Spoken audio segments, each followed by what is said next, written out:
आज दसरा, असत्यावर सत्याच्या विजयाचा दिवस। एकीकडे देवी दुर्गेची पूजा तर दुसरीकडे रावणाच्या अहंकाराचा अंत। अत्याचारी कितीही मोठा असला तरी त्याचा नाश अटळ असतो याची आठवण करून देणारा हा सण। पण या विजयाचा नायक कोण होता? तो केवळ एक राजा नव्हता तर सर्वांच्या हृदयात वसलेले एक आदर्श व्यक्तिमत्व होते। तुम्हाला माहितीये का की मर्यादा पुरुषोत्तम श्रीरामाचा गौरव केवळ हिंदू धर्मग्रंथांमध्येच नाही तर उर्दू शायरीमध्येही तितक्याच आदराने आणि प्रेमाने केला गेला आहे। आज आपण अशाच काही महान मुस्लिम शायरांची ओळख करून घेणार आहोत ज्यांनी रामाला आपापल्या शब्दांमधून आदरांजली वाहिली आहे। याची सर्वात मोठी साक्ष म्हणजे महान शायर अल्लामा इक्बाल। त्यांनी तर रामाला इमामे हिंद म्हणजे संपूर्ण भारताचे नेते म्हटले आहे।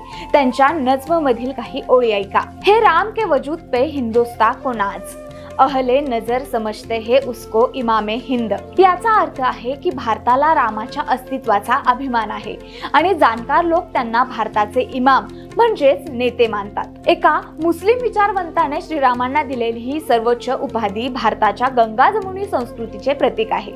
उर्दू शायरांनी केवळ रामाचेच नाही तर त्यांच्या जीवनाशी जोडलेल्या प्रत्येक पैलूचे कौतुक केले आहे।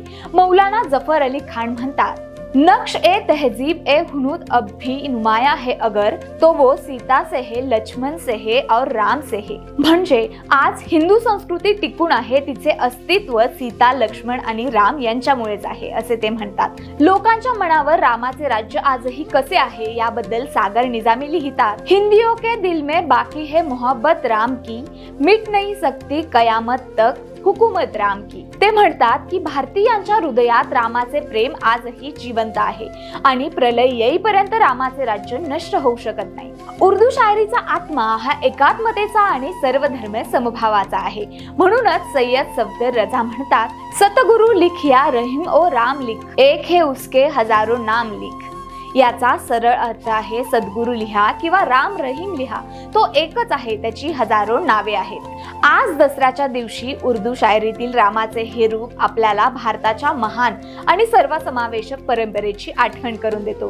चला या दसऱ्याला आपण केवळ रावणाच्या पुतळ्याचं नाही तर आपल्या मनातल्या भेदभावांचं, परधर्मियांविषयी असलेल्या शंका कुशंकांचं दहन करूया। मुस्लिम कवींनी दाखवलेली ही सहिष्णुता हेच आपल्या देशाचे खरे सौंदर्य आहे। हिंदू मुस्लिम सौहार्दाची झलक दाखवणारा आमचा हा व्हिडिओ तुम्हाला कसा वाटला आम्हाला कमेंट मध्ये नक्की सांगा। व्हिडिओ आवडला असेल तर लाईक, शेअर आणि सबस्क्राइब करायला विसरू नका। पुन्हा भेटूयात अशाच प्रेरणादायी कहाणींसह।